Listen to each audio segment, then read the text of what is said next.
Hello and welcome to the shop. Today's video is going to be a collaboration between a blank maker, Joel Taylor, and a pen turner, me. Now for those of you who don't know Joel can take a photograph. He can take a picture of anything you can print out pretty much, wrap it around a tube, put it in a mold, use a Lumilite, and make you a blank with that image on it. So if you have a pet that you love, your favorite dog or cat, or you have a club that you belong to, or a logo for your YouTube channel that you want to put on a pin, Joel is your guy.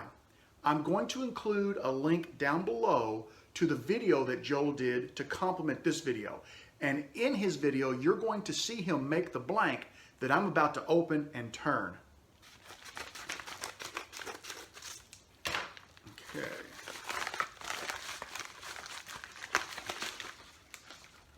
Whoa, I want to be careful here. Hey, check it out, man. Skittles. All right. I've got a nice little note here. Let me flip this note open. Bob, so excited to be doing this with you. He's referring to the collaboration. And here's a little shot of Joel's logo, JST Woodcraft. That's a really nice little card. I appreciate that. And I'm trying to be real careful not to drop the blank. And here we go. This is amazing. Check this out. This is the Gryffindor image from Harry Potter. If you've never worked with a Lumilite before, there's nothing to worry about. Treat it exactly like you would treat a normal wooden blank. With that in mind, we're going to go ahead and barrel trim this using our carbide barrel trimmer and a 3/8 inch shaft.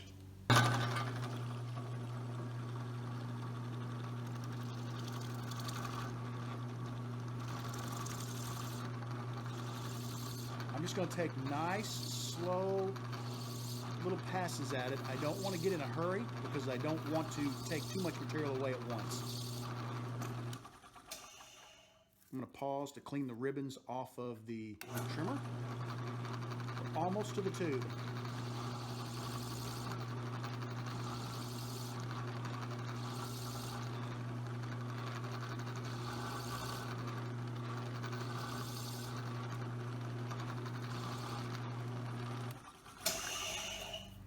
And we're just shy.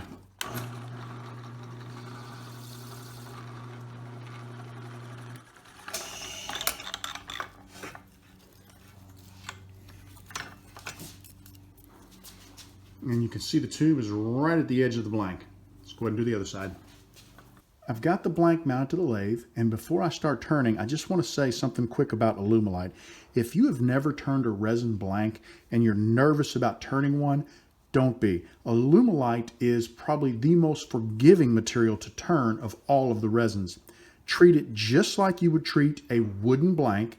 Make sure your tool is good and sharp, and I just finished sharpening my roughing gouge, and use the same speeds, use the same techniques, and just treat it like a standard wooden blank and you'll be fine. The only issue that you will have with a Lumilite is it's going to produce ribbons, and those ribbons you're going to see in the video in a few minutes are going to tangle up on the left and the right side of the mandrel, and you're going to have to periodically stop and clean those off because they get in your way when you're trying to take this down to the level of the tube.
Got my blank turned down to the bushings. I'm really happy with how it looks. You'll notice I've got a few little ridges in there. They're so fine, I can't even hardly feel them with my finger, but in a minute, those are gonna disappear. You're not gonna believe how they polish out and how this thing looks. I'm gonna shut the camera off and I'm gonna vacuum up all of the little shavings. Otherwise, they'll be all over the shop. We'll come back in a minute and I'm gonna show you how I finish this blank.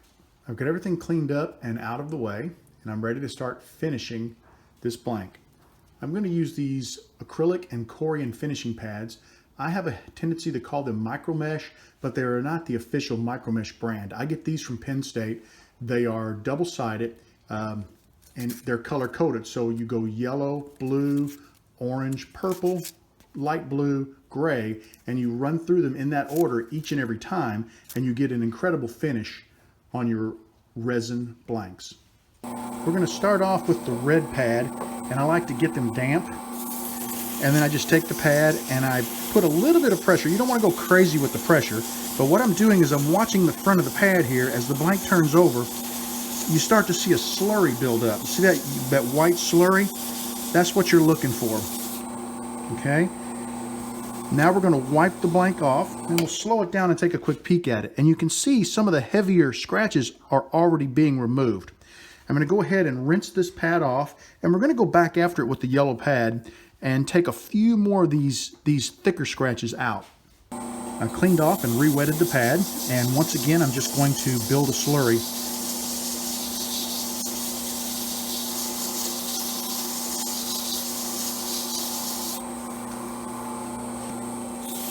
Next up, we've got the green pad, and once again we're just looking for the white slurry to build up.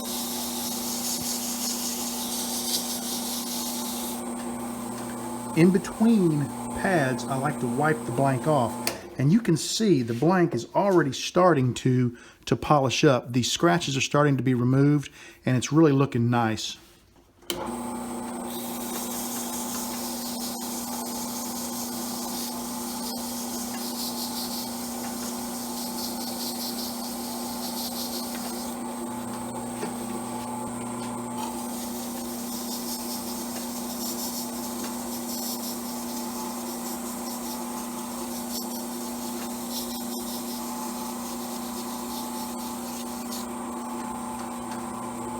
The last two pads, it's a little tougher to build up a slurry. You'll get a tiny bit on the blue one. The gray one, I virtually get no slurry. It's a 12,000 grit pad, so it's really not doing much except taking out super fine scratches. And you can really see the clarity of the blank starting to show. And a final pass with gray.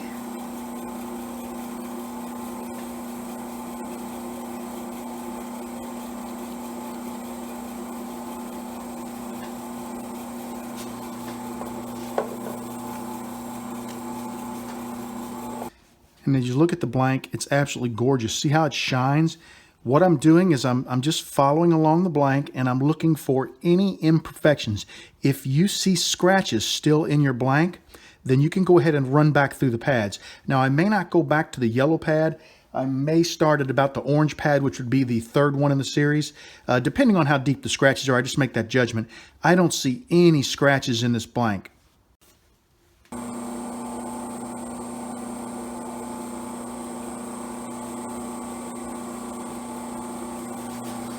Just like to work it in and then start to put a little pressure on there just to build a tiny bit of heat and let the polish do its job.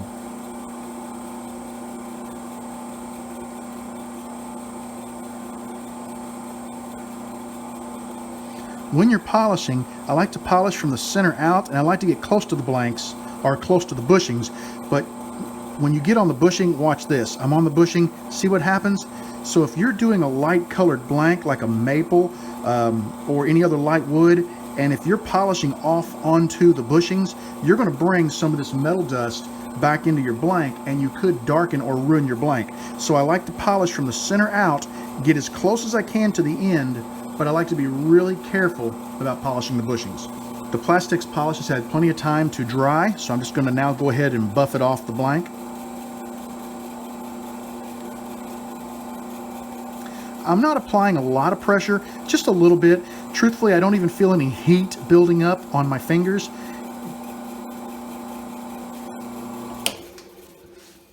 And look at that. It is absolutely perfect. I'm looking at it from the side. You can kind of see the little glare from my light. And if I look from the side, I can look down the blank and I can watch for scratches or imperfections. I see no bubbles in this blank, and I see absolutely no scratches on the blank whatsoever.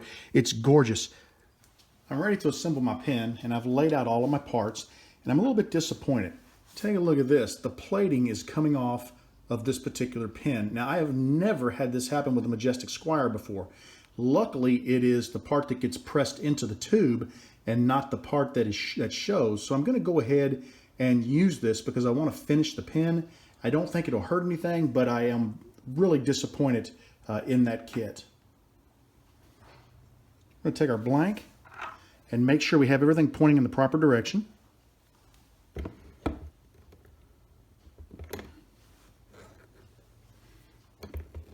Get it started here.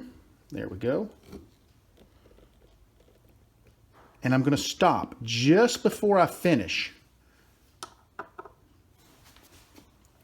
With the plating being loose like that, your plating is going to crush down. I like to take a razor blade and just sort of remove that excess plating between the blank and the nib.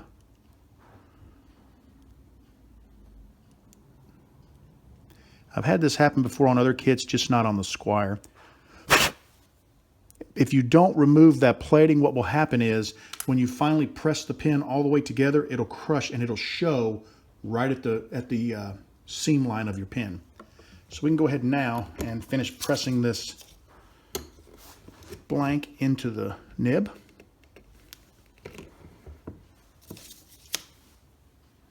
Got a really, really nice fit there. I'm happy with the fit. There is no chrome plating showing. It looks good. This part of the pen is perfect.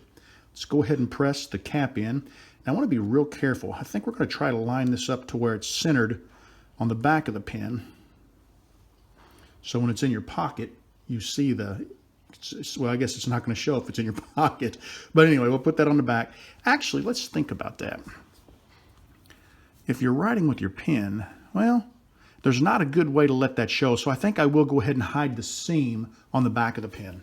Seems to make the most sense. Always want to think about where you want your clips to be, because a clip can be used to accent a pen, or it can be used to hide an imperfection in a blank. You know, if you have just a small imperfection. Really happy with that. Let's go ahead now and whoops, pick up the, there we go. If you notice the spring has a thicker end and it has a thinner end. I always like to put the thinner end on the pen. Maybe that's just me and my imagination, but that's the way I see it. We'll go ahead and slide the refill into the pen. We've got the transmission, which threads on.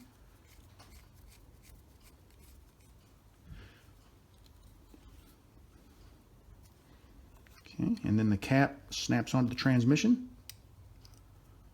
And we have a really nice transition from closed to open and then back to closed.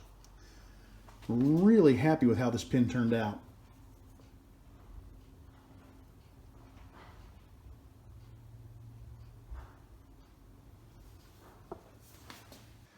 This is not a paid actor. This actually is my son Landon. And he's out here today to help me with something in the shop. Landon, tell everybody what you're about to help me with. I have no idea. Because we haven't told him. Now, I told you, take a look at this. This should say a lot if you take a look at the shirt. This was not planned. Landon, I want you to hold your hand out. Okay. Okay, take a look at that. What do you think that is? It's a Gryffindor pin. How you like it? I love it. It's yours. What? It's yours. I made it for you. Thank you, Dad. You're welcome, buddy. All right. Oh. Landon's got to get on the road. He has a lesson today, so thanks for coming out to the shop, Landon. I hope it was worth it. All right, take that and show it off. Have some fun with it. All right. Thank you. Bye-bye. Bye. I thought that went really well. Landon was super excited. He's a huge Harry Potter fan. He took the pen. He's on his way to vocal lessons to show his vocal teacher. She's a Harry Potter fan. And then right after vocal lessons, he's off to play practice. And the cast for the play he's in, there are a ton of Harry Potter fans in there. So he cannot wait to show it off to all of his friends. This was a fun video for me to do. I know it's a little different than my usual videos. I tried to put some information in there, some tips to talk to you guys about the Illumilite, etc. But I just really enjoyed doing this video. I've been looking forward to it ever since Joel proposed the idea to me. And I bet it's been over a month and a half ago. I love the blank. I've already seen Joel's video. I got a chance to watch it. He made the video when he made the blank, so I've seen it a couple weeks ago. You're going to like the video. It's really cool how he does this. The process is pretty awesome. And I want you to remember, if there is anything at all that you want on a pin, you can let him know. Let's say you have a good friend getting married. You could put the husband and wife's name on the pin with the wedding date and a heart, put some filigree around it. You could do anything you want. What you can do is limited only by your imagination. And Joel can take that and put it on a pin. That's what's cool. And I've already got some ideas brewing up here of some pins that I think I want to make. I want you to know that you are always welcome in my shop. Come back and see me again real soon, and be sure to go to the comments below and click on the link and check out Joel's video. Have a great day, everybody. We'll talk to you soon. Bye-bye.